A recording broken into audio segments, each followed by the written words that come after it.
let's just be honest. Let's just be honest to the truth and what's really going on. 1091 was just something to hold us over because the live action was coming out. Let's not act like, this is about to be some kind of grand chapter. I mean, it's setting up something grand, but we'll get into it. But for the people that didn't read the bottom panel of the chapter, we are on break this week once again, but it's completely understandable. The live action just came out today, so I wouldn't want a One Piece chapter next week anyway, because I'm about to be binging this shit all week. Today's chapter is chapter 1091. No cover art this week, which is understandable because once again, this chapter is trying to slide it on out the way real quick so we can get straight into the live action. Today's chapter 1091 starts with the PX platoon. Say that 3 times fast. The PX platoon starts their fight on Sentomaru's command, shooting at the Marine ships. The mechanized sea beasts also begin attacking the Marines, and the Battle of Egghead officially begins. There wasn't really a lot going on in this chapter, but this is like a setup of something great. You need chapters like these, but usually you don't notice the chapters. But in this case, we know what's going on outside of One Piece. And if I'm Oda, I want to go watch the live action too, bro. Like literally, I wouldn't even have dropped the chapter, but I understand he got to pay his bills too. You know what I'm saying? I understand, Pops. We get quick cameos from Vice Admiral Buttchin and Dahl attacking the Metal Sea Beast. And from what I've seen, we need to talk about something real quick. Vice Admiral Buttchin is a steampunk user. No way that's his devil fruit or anything like that, but he's an inventor, just like Frankie. So this is literally establishing the perfect matchup for Frankie, the ultimate battle between Cola and Steam. I can already see it. And we all know who's better. Come on now. Like in the panel, what made me feel like this is the case, I mean, he literally said steampunk fist, but he's got like this kind of machinery around his wrist area. If you go back and read it, you'll see exactly what I'm talking about. Just gonna give some quick words on the Sentomaru versus Kizaru fight. We all knew that Sentomaru stood no chance. He's not beating Kizaru, the Go Admiral, but like one shot? He got like one hit in, and we don't even know if it's a solid hit because he hit Kizaru. Next thing we know, he a million feet in the air, hits him with the light kick for all the GPO players, and then it's GG's. It's over. Like Sentomaru's done. Like the ultimate defense gets smacked by that.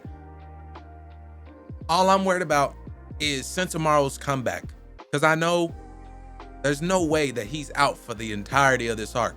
So what is Sentomaru gonna do when he gets back up? Is what is gonna matter. Or is it over? Like, is he going to play more into the Marines kind of playbook? Like, are they gonna instantly go and maybe capture him, put him in some cuffs? And if that's the case, then maybe Sentomaru becomes a little bit of a hostage for the Marines. But if he isn't picked up, what does he do? Because now Kizaru holds the authority chip and then tells the PX platoon to start attacking the mechanized sea beasts. But shouldn't Vegapunk just use his authority to tell the PXs to stop? So is this just gonna be a stupid fight between the authority chip and the Vegapunk just for the Gorosei member Saint J Garcia? Is that the role that he's gonna play? He's just gonna be the guy that's gonna be in control of the Seraphim and the PXs. Like, is Saint J not gonna fight? Is that how this is gonna go? I mean, it kind of sucks, but he's a member of the Gorosei, so he's not supposed to be front lines fighting. I don't know why I thought he'd fight Luffy. How it went in the chapter, it really makes sense, honestly.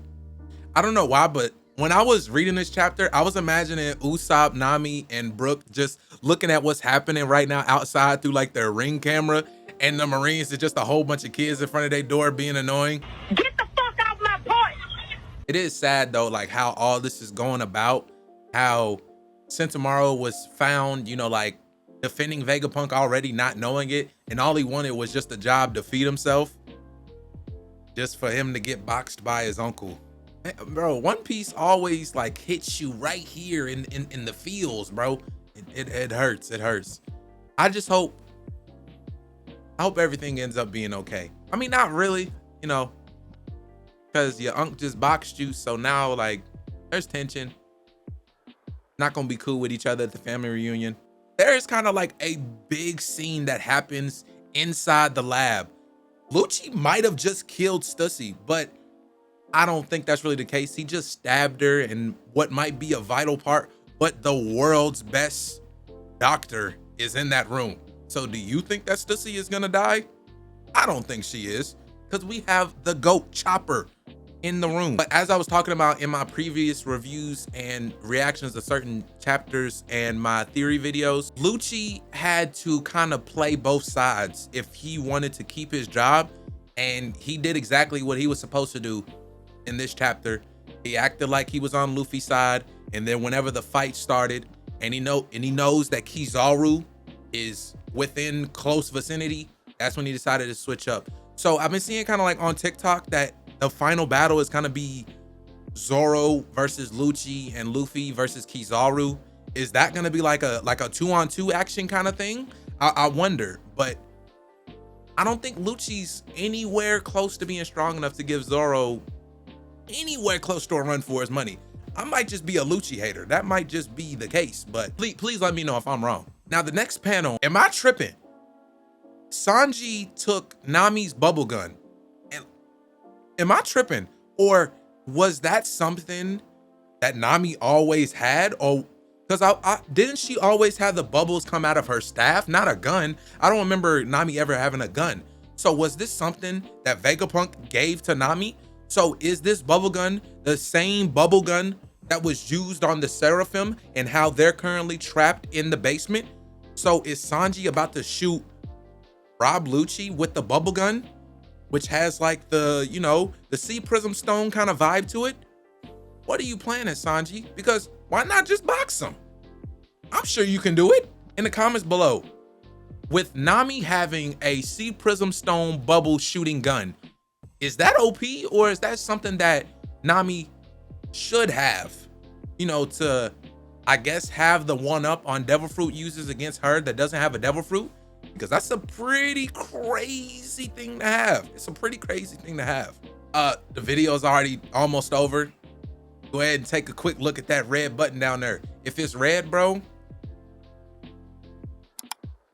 can you make it not red? Kizaru arrives on the scene after completely obliterating Sentomaru, and he sees the Vega Force robot carrying the Sunny to the other side of the island as planned, and he hears a voice calling out his name, and it is no other than Luffy. And the fight between Luffy and Kizaru starts, and that's how the chapter ends, with Luffy getting the first lick in, kicking him, and from what I see, no hockey, no color of arms or anything like that. This is just a regular kick. And if I am correct, is he kind of setting up a little bit of a, you know, kind of like a parallel? You know, is he going to be trying to do the same things that he did against Kizaru at Sabaody the last time when he lost? This is going to be a crazy blast from the past kind of fight. And I wonder how this is going to be animated. This is going to be a crazy arc, a crazy fight. And next chapter is just going to be another crazy chapter. But yeah, we are on break. It just sucks because it feels like this chapter is supposed to be longer than it was, because it probably was. But once again, the live action's out. So go ahead, have some fun with that, you guys. Go ahead and binge it like I'm about to go binge it. I got the tab ready right here after I get done with this video. Let's watch some live action One Piece together. Let me know in the comments what you think about this chapter. Go ahead and let me know as well what you didn't like about the chapter. So overall, I liked it.